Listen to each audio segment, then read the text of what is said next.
नमस्कार मित्रांनो, मी लक्ष्मीकांत आणि तुम्ही बघताय सॉर्ट आउट. इथे आपण डोकं फिरवणारी वादग्रस्त मुद्दे अगदी साध्या सरळ एंटरटेनिंग पद्धतीने सोप्या भाषेत सॉर्ट आउट करून सांगतो. पण आजचा विषय डोकं फिरवणारा नाही तर डोकं गार गार करणार आहे. आज आपण गप्पा मारणार आहोत एक अशा गोष्टीवर जी आपल्या सगळ्यांच्या दिवसाची सुरुवात करते, जी आपल्या ऑफिसमधल्या गप्पांना रंगत आणते. ती म्हणजे आजी आजोबांपासून ते कॉलेजच्या पोरांपर्यंत सगळ्यांना एकत्र बसवते. हो, मी बोलतोय चहाबद्दल. पण आज आपण फक्त चहा भारी का लागतो एवढंच नाही, तर आज आपण बघणार आहोत चहा भारतात कसा आला, आसामचा चहा एवढा फेमस का आहे आणि कडक चहा म्हणजे नेमकं काय, चांगला चहा ओळखायचा कसा आणि चहाच्या रंगावरून आपल्याला काय कळतं. चला तर मग सॉर्ट आउट करूया. एक चहाचा कप हातात घ्या, फुरकी मारा आणि सुरू करूया. भारत आणि चहा याचं नेमकं कनेक्शन काय. आज भारतात 80 कोटीपेक्षा जास्त कप चहा पिला जातो. साधारण 88% लोक रोज चहा पितात. पण एक भारी गोष्ट सांगतो, चहा मूळचा आपला भारतीय नाहीये. चहाची सुरुवात झाली आहे चीनमध्ये जवळपास 2700 वर्षांपूर्वी. एक गोष्ट सांगितली जाते, चीनी राजा शेनॉंग गरम पाणी पीत बसला होता, तेव्हा बाजूच्या झाडांची पानं त्याच्या भांड्यात येऊन पडली. पाण्याचा रंग बदलला, त्याने चव घेतली आणि तिथून चहा सुरू झाला. भारतामध्ये चहा ब्रिटिशांनी आणला 1830च्या सुरुवातीला. त्यांना चीनवर अवलंबून राहायचं नव्हतं, म्हणून त्यांनी आसाममध्ये चहाची लागवड सुरू केली. पण गंमत बघा, बाहेरून आलेला चहा आज आपला लाईफ पार्टनर झालाय. सकाळी उठल्यावर पहिला प्रश्न, झाला का चहा. टपरीवरचा चहा असो, आईच्या हातचा चहा असो किंवा ऑफिसचा चहा, म्हणजे फक्त पेय नाही तर चहा म्हणजे एक प्रकारचं प्रेमळ कनेक्शन आहे. इतिहास आपल्याला काय सांगतो, 750 BC पासून चहाचे उल्लेख सापडतात. बौद्ध भिक्षू रात्री जागून साधना करायचे. झोप येऊ नये म्हणून काही विशिष्ट पानं ते चघळायचे. तीच पानं पुढे चहा म्हणून ओळखली जाऊ लागली. आहे ना इंटरेस्टिंग. भारतामध्ये सुरुवातीला फक्त ब्रिटिश, गोरे आणि श्रीमंत लोक चहा पित होते. पण 1900च्या आसपास इंडियन टी असोसिएशनने जोरात प्रचार केला. रेल्वे स्टेशन, बाजार, कारखाने सगळीकडे फक्त चहा. आणि मग काय, हळूहळू चहा सगळ्यांचा, तुमचा आणि आमचा झाला. आज भारत जगात दुसऱ्या नंबरचा चहा उत्पादक देश म्हणून ओळखला जातो. 12 लाखांपेक्षा जास्त लोक या धंद्यात काम करतात. आता मूळ प्रश्न येतो, आसामचा चहा इतका फेमस काय, एवढा स्पेशल काय.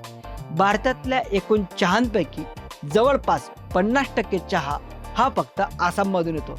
पण फक्त क्वालिटीमुळे नाही तर क्वांटिटी पण त्याची भारी असते. पहिलं कारण काय, तिथली जमीन आणि हवामान.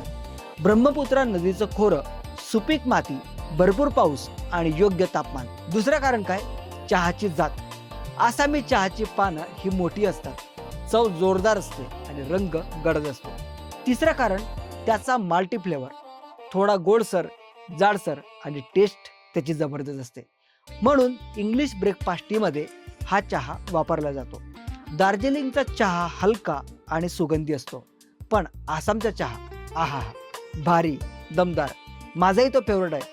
म्हणूनच दुधाच्या चहासाठी तो एकदम परफेक्ट आहे. चहाचे फायदे काय मित्रांनो, मीही हेल्थ कॉन्शियस आहे, जिम रेग्युलर करतो, पण चहा अजून सोडलेला नाही. आता हेल्थबद्दल बोलूया. चहा फक्त चवदार नाही तर शरीरालाही उपयोगी आहे, पण मर्यादेत. अँटीऑक्सिडंट हे चहातले महत्त्वाचे घटक आहेत. शरीरातला वाईट कणांपासून ते आपल्याला वाचवतात. डोकं ताजं राहतं. चहामध्ये कॅफीन असतं आणि त्यासोबतच L-थियानिन असल्यामुळे शांत आणि जागा ठेवतं. कॉफीसारखी घाबरट फिलिंग यामुळे येत नाही. हृदयासाठी चहा एकदम चांगला असतो. नियमित चहा प्यायल्याने कोलेस्ट्रॉल कमी होण्याला मदत होऊ शकते. पचन सुधारतं. आलं किंवा पुदिन्याचा चहा पोटासाठी एकदम चांगला असतो. हायड्रेशन. चहा पण पाण्याचाच एक प्रकार आहे, पण लक्षात ठेवा, दिवसाला 3 ते 4 कप बस पुरे. जास्त अजिबात करायचं नाही. आणि रिकाम्या पोटी चहा घेऊ नका, ॲसिडिटी वाढते. आता चांगला चहा ओळखायचा कसा, त्यांची पानं बघा.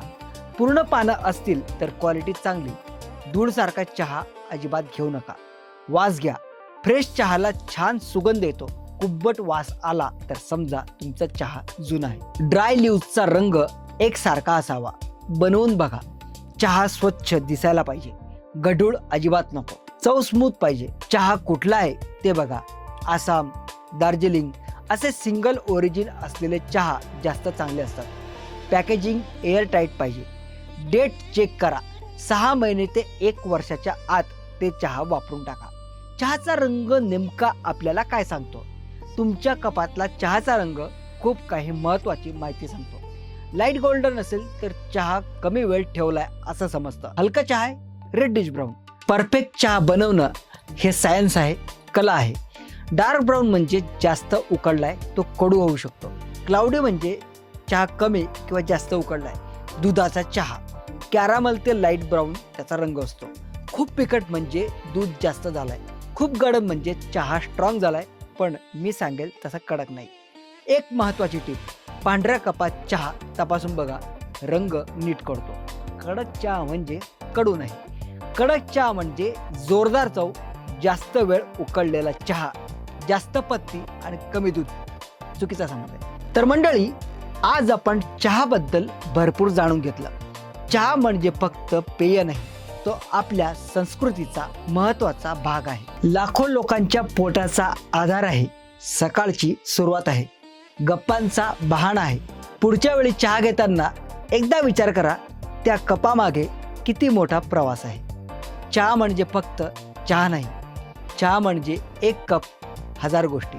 मित्रांनो, तुम्हाला आजचा एपिसोड आवडला असेल तर सॉर्ट आउट बाय लक्ष्मीकांत या चॅनलला सबस्क्राईब करा आणि कमेंटमध्ये तुमचं मत सांगा. मित्रांनो, नुकताच ऑनलाईन मी हा संवाद चाय ऑर्डर केला आहे. एकदम कडक आहे, मला आवडला आहे आणि यासोबत 3 मसालेही फ्री आहेत. ऑर्डर करायचं असेल तर खाली दिलेल्या लिंकवरती क्लिक करा. तुमची ऑर्डर 599 रुपयात घर पोहोचेल.